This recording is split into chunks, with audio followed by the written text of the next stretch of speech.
Yes, good morning class 12th।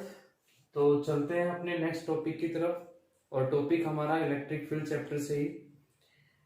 तो electric field intensity आपको समझ में आ गया होगा। बेसिक उसका electric field intensity find out कैसे करना है, होता क्या electric field intensity, test charge क्यों लेते हैं उसके अंदर, ठीक है भाई, पॉइंट चार्ज, ये सब आपको क्लियर हो गया ना। टेस्ट चार्ज को यूनिट पॉजिटिव चार्ज क्यों लिया, तो वो सब। अब देखिए उसके बाद हम टॉपिक पे चलते हैं। तो यहां मैं एक टॉपिक लेके आता हूं, चार्ज डिस्ट्रीब्यूशन। ठीक है भाई, चार्ज डिस्ट्रीब्यूशन। कोई आपसे ये कहे कि 2 पॉइंट चार्जेस के बीच में फोर्स बता दीजिए, Q1 Q2, central distance R, कोई प्रॉब्लम नहीं है। Electric force K Q1 Q2 upon में R स्केयर हो गया। कोई आपसे कहे कि Q0 पे Q1 Q2 Q3 Q4 ऐसे Qn n number of point charge की वजह से इस गिवन चार्ज पे फोर्स फाइंड आउट करो, बता देंगे सुपरपोजिशन प्रिंसिपल।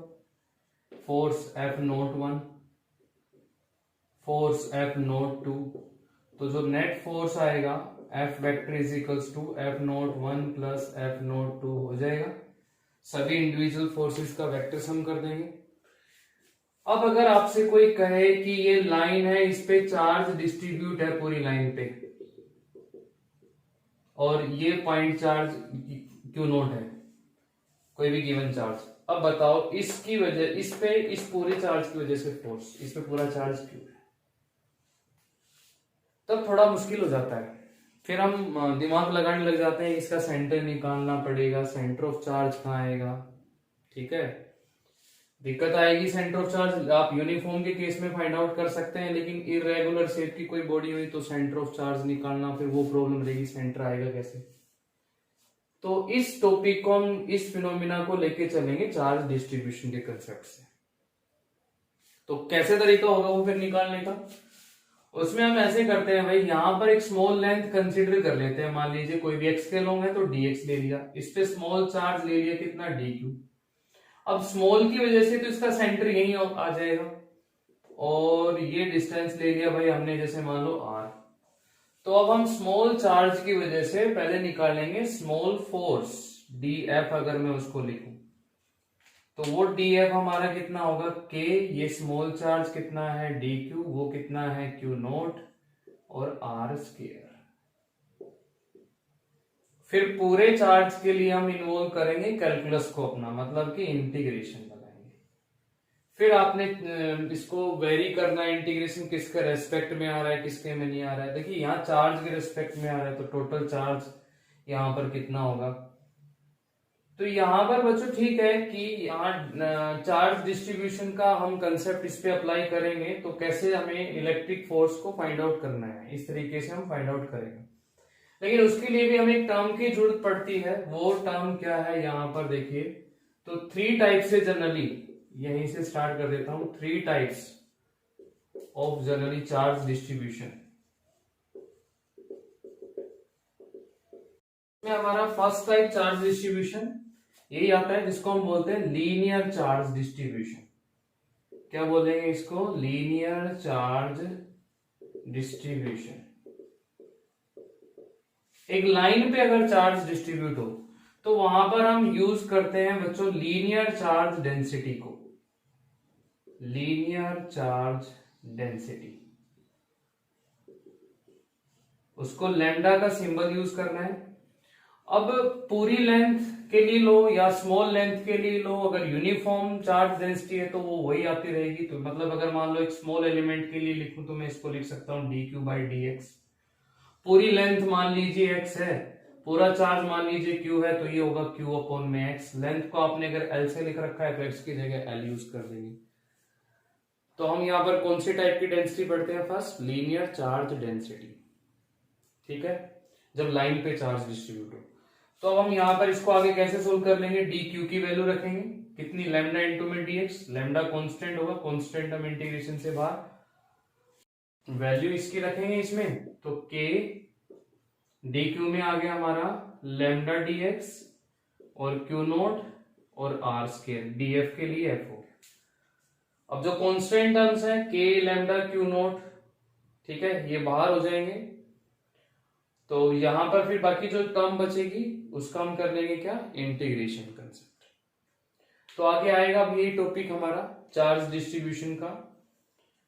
तो चार्ज डिस्ट्रीब्यूशन में फर्स्ट टाइप हमने कौन सी डेंसिटी यूज की है, लीनियर चार्ज डेंसिटी। लाइन पे जब चार्ज इस तरह से डिस्ट्रीब्यूट हो तो हम आगे अब फोर्स निकालने के लिए चार्ज डिस्ट्रीब्यूशन की वजह से वो हम ये कंसेप्ट इन्वॉल्व करेंगे कैलकुलस को।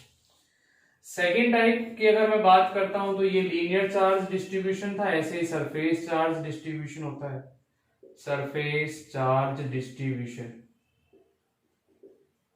उसमें क्या ले लेंगे भाई हम, उसमें हम एक सरफेस एरिया, ये कोई सरफेस एरिया हो गया, इस पे चार्ज डिस्ट्रीब्यूट है, तो यहां भी एक डेंसिटी लेके आएंगे जिसको बोलेंगे हम surface charge density, surface charge density. और सरफेस चार्ज डेंसिटी को सिग्मा से लिखना है।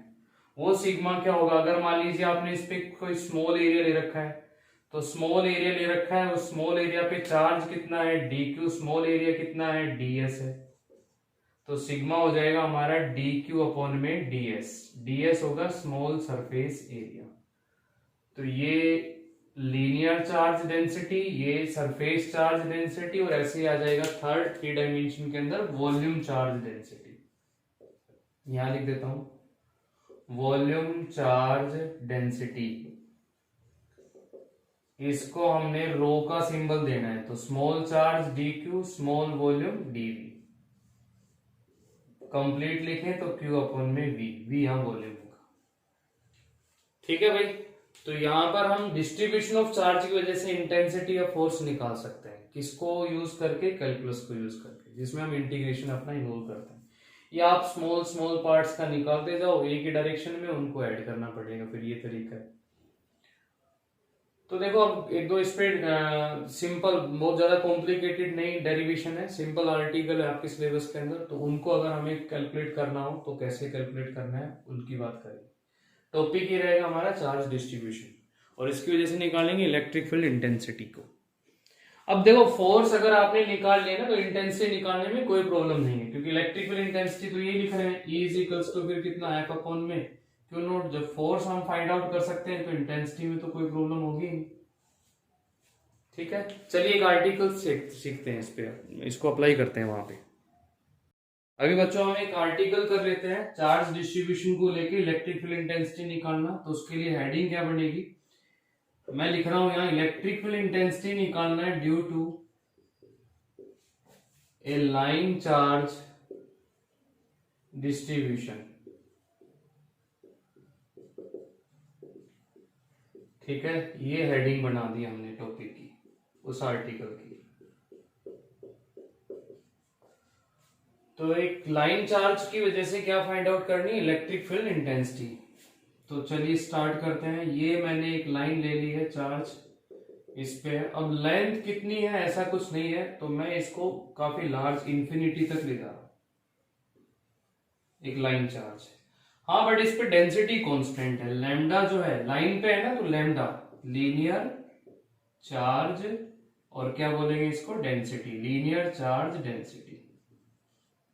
अब इसकी वजह से बच्चों इलेक्ट्रिक फील्ड इंटेंसिटी कैसे फाइंड आउट करेंगे, सबसे पहले तो कहां पर फाइंड आउट करेंगे, यहां एक पॉइंट ले लेते हैं, यहां भी ले सकते हो आप उसको, यहां और यहां नहीं आएंगे। चार्ज सरफेस से इलेक्ट्रिक फील्ड लाइंस परपेंडिकुलर होती है, प्रॉपर्टीज में कराऊंगा अगर नहीं कराया तो मैं अभी तो इलेक्ट्रिक फील्ड लाइंस की प्रॉपर्टी होती है किसी भी चार्ज सरफेस से इलेक्ट्रिक फील्ड लाइंस परपेंडिकुलर होती है। तो मतलब इलेक्ट्रिक फील्ड आपको इधर भी मिल सकता है, इलेक्ट्रिक फील्ड आपको इधर भी मिल सकता है। तो मैंने एक पॉइंट कंसीडर कर लिया, यहां पर कोई भी एक पॉइंट P ले लेते, ठीक है। अब इस P पॉइंट के लिए, इस P पॉइंट पे हमें जो electric field intensity find out करनी है due to this line charge, तो उसके लिए कैलकुलेशन क्या यूज करेंगे, देखो मैं यहां भी कोई एक पॉइंट मार्क कर लेता हूं O। इस O पॉइंट से कोई डिस्टेंस पे स्मॉल एलिमेंट ले लेता हूं, ध्यान से समझना भाई इस डेरिवेशन को, इस आर्टिकल को। अगले हमारे 2-3 आर्टिकल, 2-3 टॉपिक इसी तरह से चलेंगे। तो इस पर मैंने एक स्मॉल एलिमेंट ले लिया, एक्स एक्सिस पे है, तो डी क्यू इस पे चार्ज है, और लेंथ मान लीजिए इसकी कितनी है, dx है, dx स्मॉल लेंथ हो जाएगी। अब आप क्या करो, जितने डिस्टेंस पे आपने उधर एलिमेंट लिए इतने डिस्टेंस पे आप इधर एक एलिमेंट ले लो और उतना ही ले लो। तो इधर भी एक dx हो गया जिसपे स्मॉल चार्ज कितना है dq, दोनों साइड ले लिया हमने, कोई दिक्कत नहीं है। इस पॉइंट पे इंटेंसिटी निकालनी है, क्या रख दिया हमने यहाँ पर, टेस्ट चार्ज रख दिया सर। अब ये भी पॉजिटिव है, इधर भी dq पॉजिटिव है, तो इस पॉजिटिव की इस पॉइंट पे इंटेंसिटी रिपल्सिव फोर्स डायरेक्शन दिखानी है हमने। तो देखिए ये हो गई स्मॉल इंटेंसिटी, स्मॉल चार्ज की वजह से स्मॉल इंटेंसिटी, तो किसे लिख दिया मैंने इसको, DE से। आया समझ में? इस एंगल को बच्चों थीटा बोलता हूं, इस लाइन को ऊपर की तरफ बढ़ा देता हूं तो ये एंगल भी थीटा होगा, वर्टिकल अपोजिट। और D electrical intensity vector quantity है, रेजोल्यूशन करेंगे तो ये आएगा डी कोस कंपोनेंट और इधर आएगा डी साइन कंपोनेंट। बोलो भाई, इतना समझ में आया इस वाले कंपोनेंट की वजह से। अच्छा, अब मैं क्या करता हूं, एक और जो दूसरी साइड पे एलिमेंट ले रखा है, ये जो ले रखा है ये भी तो उसको रिपेल कर रहा होगा, ये भी प्लस है ये भी प्लस है, तो इधर भी इंटेंसिटी आ रही होगी, बिल्कुल आ रही होगी, उसको भी ले लेते हैं। चलिए, ये स्मॉल चार्ज अपनी इंटेंसिटी इस पे इधर लगा रहा होगा, डीई इसका ये होगा। अब देखो ये डिस्टेंस बराबर है, ये दूरी बराबर होगी, ये एंगल थीटा है तो आप इसको भी थीटा से लिखेंगे, फिर इसको भी आप थीटा से लिखेंगे। तो ये जो डीई आया है, कंफ्यूज नहीं होना है, डायग्राम बहुत अच्छे से बिल्कुल साफ साफ समझना है, बनाना है आपने, बड़ा डायग्राम पूरा। ये थीटा है ये थीटा है, इधर डीई है, उतना ही है क्योंकि उतना ही चार्ज ले रखा है, उतने डिस्टेंस पे है। तो इस डीई की भी भाई रिजोल्यूशन कर लो, तो यहां इसकी तरफ एक कंपोनेंट और आ जाएगा डी कोस, और इसके अपोजिट एक कंपोनेंट यहां हो जाएगा डी साइन। अब देख रहे हैं आप, एक ये कंपोनेंट एक ये कंपोनेंट इक्वल है और अपोजिट है, तो ये क्या कर जाएंगे, कैंसिल आउट। तो डी साइन कंपोनेंट तो क्या कर गए हैं, cancel out. D sine theta जो कंपोनेंट है due to both side elements cancel out each other। ठीक है भाई, ये लिख दे दिया हमने। मुझे बताओ डायग्राम समझ में आ गया होगा ना। इस वाले चार्ज से इंटेंसिटी इधर जिसके दो कंपोनेंट ये और एक ये, इस वाले चार्ज से इंटेंसिटी इधर जिसके दो कंपोनेंट एक ये और एक ये, तो ये वाले की डायरेक्शन दोनों की क्या आ रही है, सेम आ रही है, तो ये दोनों क्या हो गए, इसमें ऐड हो गए। ये हमारा पॉइंट था सॉरी पी, जहां इंटेंसिटी निकाल रहे हैं, और ये दोनों क्या कर गए हैं, कैंसिल आउट कर गए। तो स्मॉल इंटेंसिटी कितनी आ गई है, small intensity due to both side element. बच्चों मैं इसको बता देता हूं, इसको दो तरीके से करते हैं, एक सिंगल साइड कंपोनेंट लेके भी ले लेते हैं, एक सिंगल साइड एलिमेंट लेके, बुक में ऐसे ही कर रखा है, मैं यहाँ दोनों ही लेके चल रहा हूँ, दोनों से समझ में आसानी से आ जाता है कि क्यों कैंसिल हुआ, ये दोनों क्यों ऐड हुए। तो आपने इन सभी डेरिवेशन में चार्ज डिस्ट्रीब्यूशन में दोनों साइड के कंपोनेंट ही लेके चलो। तो small intensity due to both side elements is कितनी हो गई है, वो दोनों को ऐड कर देते हैं, 2DE cos थीटा। ये दोनों साइड के कंपोनेंट से आ गई हमारे पास इंटेंसिटी 2DE cos थीटा, जिसको मैं क्या कह रहा हूं, small intensity 2DE cos theta. अब हमें तो पूरी लाइन की वजह से निकालनी इंटेंसिटी, तो क्या कर देंगे हम इसमें इंटीग्रेशन। लेकिन इंटीग्रेशन करते टाइम बड़ी भारी प्रॉब्लम ये आ रही है, यहाँ थीटा चल रहा है यहाँ डीई चल रहा है, तो इसमें जहां जहां प्रॉब्लम आए वहां वहां आप अपना थोड़ा मोड डाइवर्ट कर दो, दूसरे वे में चले जाओ। दूसरे वे से मतलब है, मैं यहाँ अगर डीई की वैल्यू रखता हूं तो देखें क्या आएगा, कुछ फर्क पड़ेगा। अगर यहाँ कोस थीटा है यहाँ डी थीटा होता है, बहुत सिंपल सा इंटीग्रेशन बन जाता है, बट यहाँ पर डी है यहाँ कोस थीटा है, तो इंटीग्रेट नहीं कर पा रहा हूं। तो डीई की वैल्यू रखते हैं, फिर डीई की वैल्यू रखेंगे तो कितनी आएगी, के। डी किसकी वजह से था, small component D Q, Q not तो मत लिखो, अपॉन में ये डिस्टेंस कितना लिखा है, अच्छा वैल्यू रख लेते हैं। एक्स एक्सिस पे ये मान लीजिए एक्स था, ये वाई एक्सिस पे डिस्टेंस वाई था, इस कंपोनेंट से ये डिस्टेंस मान लीजिए कितना आ था, तो हमें तो कंपोनेंट से लेना है ना डिस्टेंस, ये वाला, तो कितना लिखेंगे हम, आर स्क्वायर, और साथ में है कोस थीटा। बोलिए कुछ फर्क पड़ा, नहीं, प्रॉब्लम अभी भी वही की वही है, डी क्यू आ रहा है, यहाँ कोस थीटा आ रहा है, अब भी इंटीग्रेशन नहीं कर पा रहे। चलिए ट्राई करते हैं फिर। लैम्डा यूज कर लेता हूं मैं। लीनियर चार्ज डेंसिटी कितना होता है, डी क्यू अपॉन में यहां लेंथ कितनी है dx, तो डी क्यू कितना होगा भाई, लैम्डा इंटू में dx रख देते हैं। तो स्मॉल इंटेंसिटी, तो कंफ्यूज नहीं होना है, मैं यहां पर मार्क कर देता हूं। अब हमारा नेक्स्ट जो स्टेप चल रहा है, स्मॉल इंटेंसिटी कितना हो जाएगा 2k, डी क्यू में वैल्यू जब मैं रखूंगा तो डी क्यू कितना हो जाएगा लैम्डा dx अपॉन में कितना हो जाएगा r स्क्वायर साथ में कोस थीटा। हमारी प्रॉब्लम का सॉल्यूशन अभी भी नहीं मिल पा रहा है, कोस थीटा है dx आ रहा है, चेंजेस करते जा रहे हैं बट कोई भी सोल्व या कोई भी सॉल्यूशन ऐसा बिल्कुल क्लियर सामने नहीं आ रहा है अभी भी। देखिए फिर से, कोस थीटा था डी था, डी की वैल्यू रख दी, कोस थीटा डी क्यू आ गया, डी क्यू की वैल्यू रख दी, कोस थीटा है डी एक्स है, बट डी थीटा अभी भी नहीं आया जो इंटीग्रेशन के लिए हमें चाहिए आएगा। अब कैसे करें देखो, मैं यहां पर बच्चों ट्रिग्नोमेट्री लेके आता हूं यहां से इस एंगल के लिए, तो इस एंगल के लिए इस थीटा के लिए ये सामने परपेंडिकुलर एक्स, ये बेस हो गया। चलिए टेन थीटा का यूज कर लेते हैं, परपेंडिकुलर अपॉन में बेस, एक्स अपॉन में कितना हो गया वाई, तो x की वैल्यू आ गई है y tan थीटा।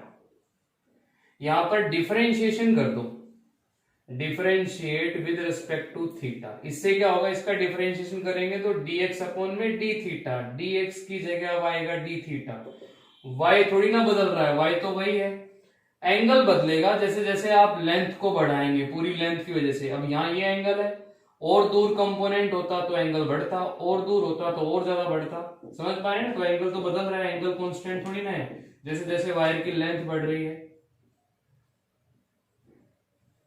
तो यहां पर आप y tan थीटा का डिफरेंशिएशन करेंगे तो आएगा सेकंड स्क्वायर थीटा। ठीक है बच्चों, अब यहां से हम dx को क्या रख सकते हैं, dx आ गया सर हमारा y second square theta into D theta, ये dx की वैल्यू रख देंगे इसके यहां पर। ठीक है ना, आया समझ में। चलिए रखते हैं, तो स्मॉल इंटेंसिटी हो गई है 2k लैम्डा, dx की वैल्यू हो गई है y second square theta cos theta, नीचे अपॉन में कितना है आर स्क्वायर, ये तो सर और साथ में सॉरी रह गया ना, डी थीटा भी रह गया, डी थीटा यहाँ आ गया, बट सर ये तो थोड़ी और डेंजरस सी फॉर्म हो गई है, इसमें और भी इसमें सेकंड स्क्वायर थीटा आ गया कोस थीटा, इतनी बड़ी टर्म कैसे करेंगे। इसका भी सॉल्यूशन है, इसका सॉल्यूशन ये है कि फिर से इसी ट्रायंगल से आर की वैल्यू निकालना जरा। आर क्या है, इसमें हाइपोटेनस है एंगल, ये कोस थीटा, तो cos theta is equals to कितना हो जाएगा, बेस कितना है y अपॉन में हाइपोटेनस कितना है r, तो r की वैल्यू आएगी भाई y अपॉन में कोस थीटा। अब एक चीज देखो, 1 अपॉन कोस थीटा, मैं इसको लिख लूं r को, r is equals to y secant theta, और r स्क्वायर लिखूं तो y square secant square theta. अब बच्चों एक बार r स्क्वायर जरा इसमें रखना, तो हमारी स्मॉल इंटेंसिटी का जो फॉर्मूला आया था वो कैसे मॉडिफाई हो जाएगा, ध्यान है ना, यहाँ पर ध्यान रहेगा तो ही भाई डेरिवेशन समझ में आएगा। अब आर स्क्वायर में क्या रखेंगे आप, y square secant square theta. अब देखिए सीकेंड स्क्वायर से सीकेंड स्क्वायर कैंसिल, एक वाई से वाई कैंसिल, अब तो शॉर्ट हो गई। हाँ, अब तो हम इंटीग्रेशन कर सकते हैं, अब सारी प्रॉब्लम हो गई हमारी सोल्व। अब सिर्फ इंटीग्रेशन हो जाए 2k lambda cos theta d theta और नीचे वाई वो डिस्टेंस जहां पर हम निकाल रहे हैं इलेक्ट्रिकल इंटेंसिटी उस लाइन चार्ज की वजह से। आया समझ में इतना, एक बार फटाफट फिर से रिपीट करते हैं। एक लाइन चार्ज इंफिनिटी लेंथ दोनों साइड, हमें इसकी वजह से इंटेंसिटी निकालनी पी पॉइंट, इसके परपेंडिकुलर को एक पॉइंट, स्मॉल एलिमेंट लिए दोनों साइड से, स्मॉल इंटेंसिटी किधर आई, ठीक है। इस वाले के दो कंपोनेंट, एक ये और एक इधर, इस वाले के दो कंपोनेंट, एक ये और एक इधर, ये दोनों कैंसिल हो गए, ये दोनों ऐड हो गए, तो 2d cos थीटा आ गया। प्रॉब्लम आई कि cos थीटा आ रहा है या d आ रहा है, इंटीग्रेशन नहीं बन पा रहा, d की वैल्यू रखी, d क्यू आया, अभी भी इंटीग्रेशन नहीं हुआ, d क्यू की वैल्यू लैम्डा की टर्म्स में रखी, लीनियर चार्ज डेंसिटी, अभी dx आ गया, फिर भी इंटीग्रेशन नहीं हो पाया, तो हमने ट्रिग्नोमेट्री लाया। टेन थीटा एक्स अपॉन में वाई, एक्स आया, डिफरेंशिएट करके dx आया, dx की वैल्यू ये आई। dx की वैल्यू जैसे ही हमने इसमें रखी तो हमारे पास सीकेंट स्क्वायर थीटा भी आ गया, cos थीटा डी थीटा। तो यहाँ पर हमने सीकेंट स्क्वायर थीटा को कैंसिल आउट करने के लिए r को निकाल लिया, इसी ट्राइंगल से ट्रिग्नोमेट्री अप्लाई करके। आर स्क्वायर मेरा y square secant square theta है, इसमें वैल्यू रखी, जो कैंसिल हुआ वो कैंसिल, तो ये आ गई स्मॉल इंटेंसिटी। तो बच्चों अपना इसमें स्क्रीनशॉट लेके जैसे भी नोट करो, यहां तक नोट करना, मैं पहले यहाँ थोड़ा रब कर देता हूँ, ठीक है, ताकि इसका पूरा डेरिवेशन, अब इसमें हम बस रिजल्ट पे पहुंचने वाले हैं, अब इसमें कुछ ऐसा खास बचा नहीं। एक पॉइंट और बचेगा, वो भी मैं बताऊंगा, उसको भी मार्क कर लेना है। तो स्मॉल इंटेंसिटी कितनी आई भाई हमारी, 2k lambda cos theta d theta, और नीचे क्या है y। For total intensity we take integration from both side, दोनों साइड से हम इंटीग्रेशन ले लेंगे। तो स्मॉल इंटेंसिटी पे इंटीग्रेशन, ये स्मॉल इंटेंसिटी, इधर इंटीग्रेशन हो गया 2k lambda cos theta d theta upon में y। अब बच्चों थीटा है और थीटा के रेस्पेक्ट में इंटीग्रेशन आ रहा है, अब यहां पर इसको बनाना है डेफिनेट इंटीग्रेशन। याद है डेफिनेट और इनडेफिनेट, इनडेफिनेट में हमारे को लिमिट नहीं मिलेगी, बट ये डेफिनेट है, डेफिनेट बनाएंगे तो लिमिट इसमें पुटअप करेंगे, लोअर और एक अपर लिमिट। अब देखिए कि कैसे हम इसमें लिमिट, एक ये और पॉइंट समझने का है, तो इसको भी मैं यहां पर ऐसे स्टार मार्क कर लेता हूं। लगाते हैं लिमिट, किसके रेस्पेक्ट में, थीटा के रेस्पेक्ट में आ रही, तो थीटा के अकॉर्डिंग लिमिट लेंगे। तो लिमिट कैसे स्टार्ट करेंगे, देखिए यहां जो हमने स्मॉल एलिमेंट लिया था, बहुत ध्यान से समझना, इसका एंगल कितना था, थीटा था। अब अगर जैसे जैसे लेंथ बढ़ती जाएगी, देखिए ऐसे बढ़ेगी तो ये एंगल और बढ़ेगा, और आगे जाएगी तो एंगल और बढ़ता जाएगा, कहां तक जाएगी लेंथ ऐसे करते करते, इंफिनिटी तक, तो एंगल और बढ़ के, और ये लाइन लगभग ऐसे स्ट्रेट ही हो जाएगी ऐसे। तब उस केस में हम कहेंगे कि ये पूरा एंगल कितना हो जाएगा भाई, 90 डिग्री का। आया समझ में? तो इधर इंफिनिटी है तो 90, इधर भी इंफिनिटी है तो एक 90,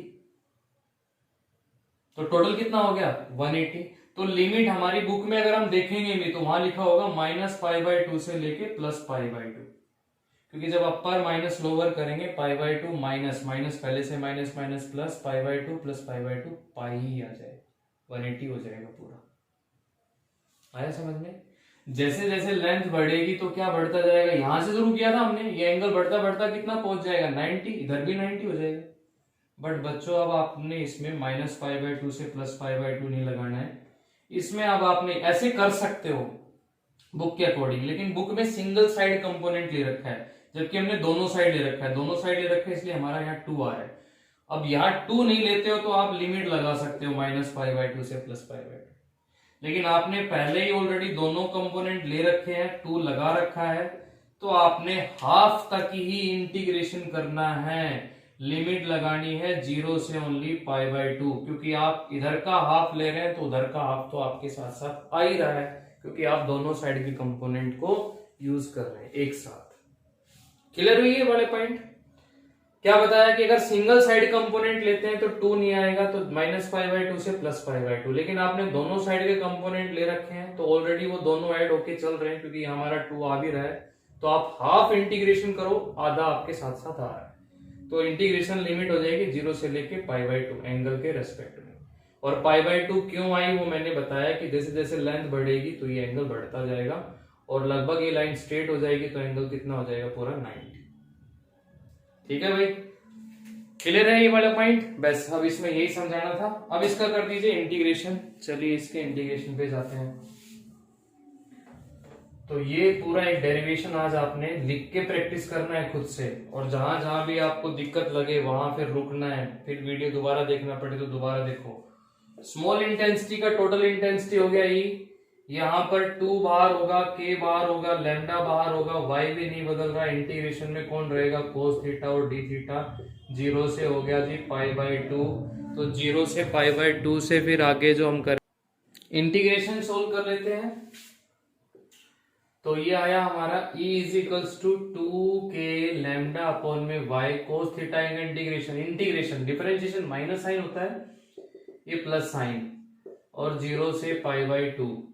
तो E इज इक्वल्स टू बच्चों 2k लैम्डा y और upper limit sine pi by 2 minus lower limit sine 0 0 होगा साइन 91। तो E की वैल्यू 2k लैम्डा अपॉन में y।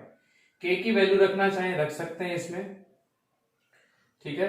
तो k कितना हो जाएगा हमारा 2, और k में आ गया 1/4 पाई एप्सिलॉन नॉट, और लैम्डा नीचे y, ये 2 काट देंगे तो ये आएगा हमारा E is equals to lambda upon में 2 पाई एप्सिलॉन नॉट y। ये electric field intensity due to a straight line of charge. Same derivation आपने आगे करना है, लेकिन वो एक तरीका दूसरा होगा जिसमें हम गॉस थ्योरम इलेक्ट्रिक फ्लक्स वहां उसको इन्वॉल्व करेंगे, उससे सिंपल हो जाएगा, वो आगे की बात है। बट अभी आपको ये पूरा ठीक से समझना है, क्योंकि इस क्वेश्चन में अगर आए ना विदाउट यूजिंग गॉस थ्योरम पूछता है ऐसा, तो आपने गॉस थ्योरम का यूज ना करके फिर पूरा कैलकुलस ऐसे ही सोल्व करना है। तो कोई प्रॉब्लम नहीं है, लिख के देखो। बस मैंने एक दो पॉइंट ज्यादा बताए हैं कि जैसे हमने स्टार्ट किया था एंगल के रिस्पेक्ट में लाने के लिए इंटीग्रेशन, वो लेके आए। फिर लास्ट में लिमिट का जरूर ध्यान रखना बच्चों की, लिमिट कहां से कहां तक लगानी। तो आप दोनों साइड कंपोनेंट लेके चल रहे हैं तो हाफ इंटीग्रेशन लिमिट लगाओ, क्योंकि दूसरी साइड उसके साथ साथ चल रही है ऑलरेडी। यहां तक करो भाई डेरिवेशन ये, ठीक है। ऐसे ही अगले हमारे कुछ और डेरिवेशन बनेंगे जिनमें सेम कंसेप्ट यही लगेगा।